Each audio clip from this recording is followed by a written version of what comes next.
La Gazette du Togo. L'autre regard de l'actualité togolaise.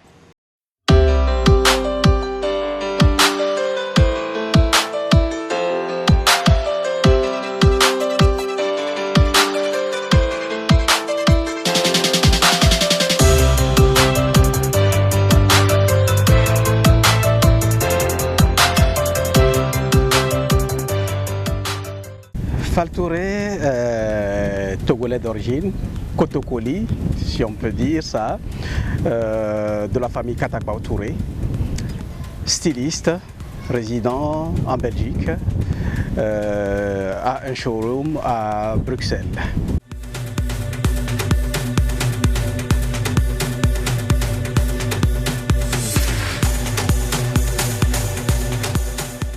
Je suis à Lomé pour préparer la première édition de Lomé Fashion Week.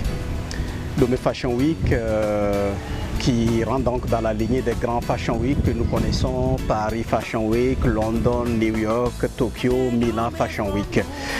Donc il est temps que notre pays ait aussi sa Fashion Week, surtout que maintenant nous avons beaucoup de jeunes créateurs qui commencent à monter.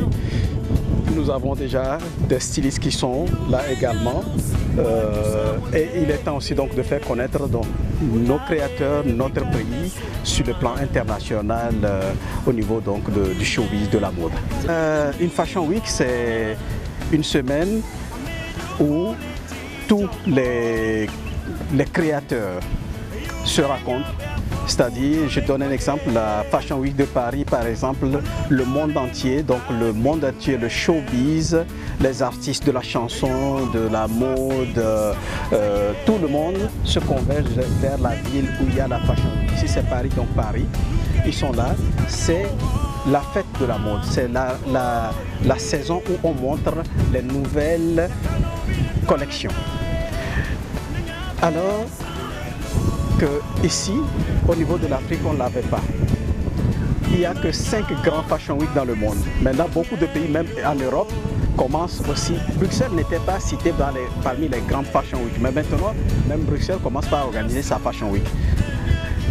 Et c'est ce que nous voulons également donc instaurer au niveau de chez nous, à Lomé, faire la fête de la mode.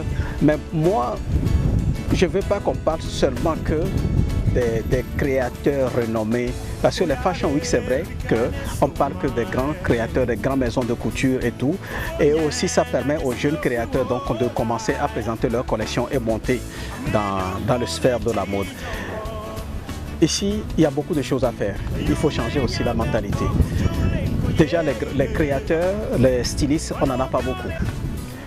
Alors il faut élargir les choses, il faut sensibiliser les gens, c'est pour cela que moi je veux inclure aussi nos couturières de quartier, nos tailleurs de quartier, de Lomé jusqu'à Tapahan.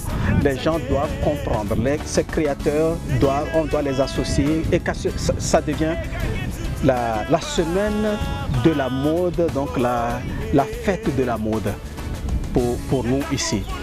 Ça nous permet aussi donc, comme je disais tout à l'heure, d'inviter les autres, que ça vienne de partout.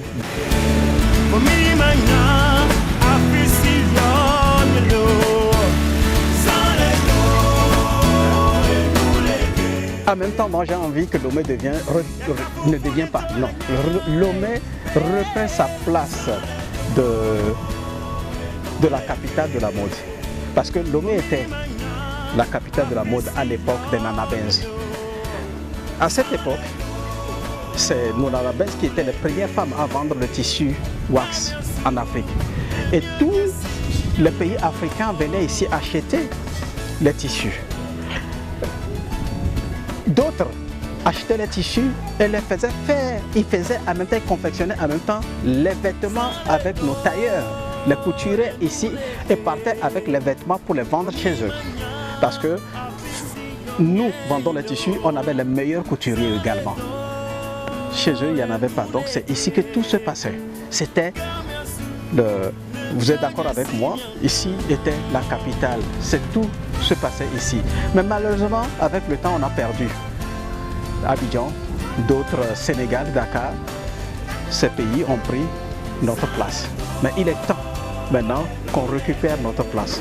Et pour récupérer cette place, il faut qu'on profite donc des événements de mode qui se passent à Lomé. Il y en a beaucoup, il y a plein d'événements de mode, Bimode, Elima, et donc maintenant Lomé Fashion Week qui va arriver donc pour nous permettre donc de récupérer cette place. Mais pour ça, il faut vraiment qu'on englobe, qu'on mette tout le monde dedans. Ces couturiers de quartier, ces tailleurs de quartier qui, en réalité, ce sont eux qui font les vêtements des Togolais. Ce n'est pas seulement les stylistes parce qu'il n'y en a pas beaucoup. Et pour l'instant, on ne fabrique pas, on ne produit pas en quantité. On ne fait que des pièces uniques. Tous les stylistes ne font que des pièces uniques. Ils ne font pas la production. Et c'est tout ça là qu'il faut qu'on commence à changer.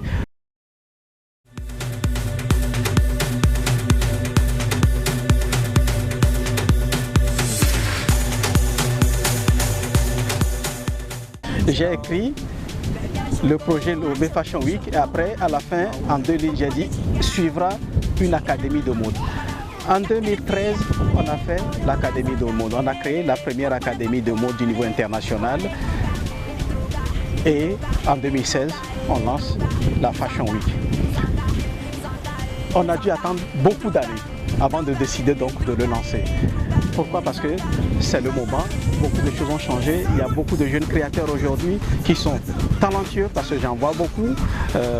J'ai vu beaucoup de photos des jeunes créateurs qui, pour s'inscrire à Lomé Fashion Week, il faut donc envoyer des photos.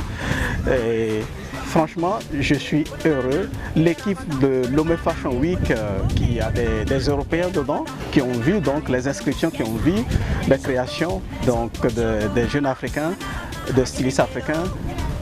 Franchement,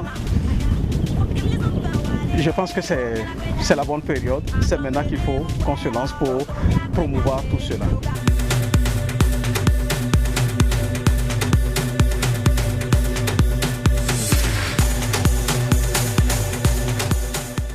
Blacktic est né donc du tissu batik.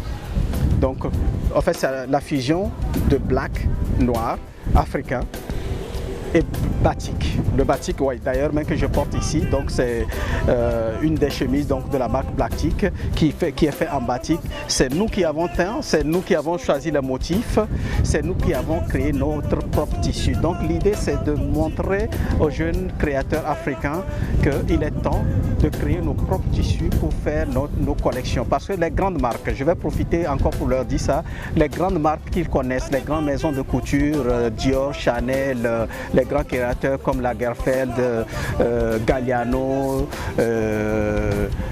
Gaultier, en fait ne sortent pas des collections sans créer leur tissu.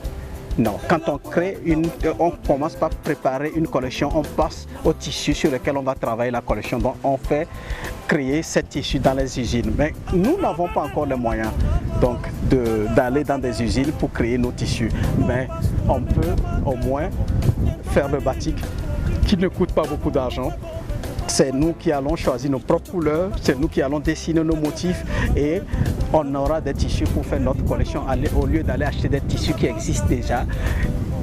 Je donne un exemple. Tu achètes des tissus qui sont sur le marché, tu fais ta collection.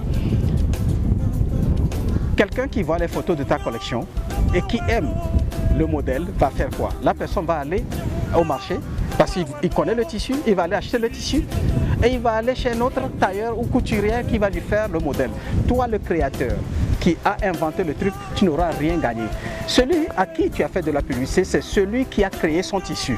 Tu lui fais gagner de l'argent quand toi-même tu ne gagnes rien. C'est pas normal. Voilà le problème des créateurs africains. Mais quand tu crées ton propre tissu et qu'on trouve que le modèle est joli, on est forcément obligé de chercher où ton atelier est et on viendra chez toi pour acheter. Voilà pourquoi je leur dis de créer leur propre tissu pour capter le client, pour attirer le client vers eux, au lieu de laisser le client partir ailleurs. Parce que l'intellect est payé. Quand tu crées quelque chose, c'est pour ça qu'on dit propriété intellectuelle. Voilà, tu l'as créé, tu dois gagner. Mais quand tu le crées, tu laisses les autres gagner, c'est pas bien. Voilà un peu ce que je peux dire.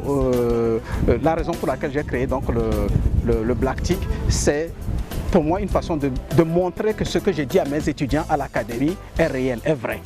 Je veux qu'ils comprennent que quand je leur dis oui, mais il faut travailler sur le batik et tout, c'est possible, on peut gagner de l'argent avec ça. Voilà.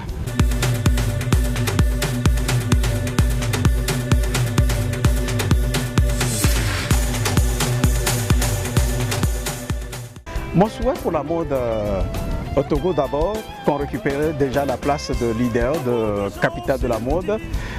Lomé devient la capitale de la mode.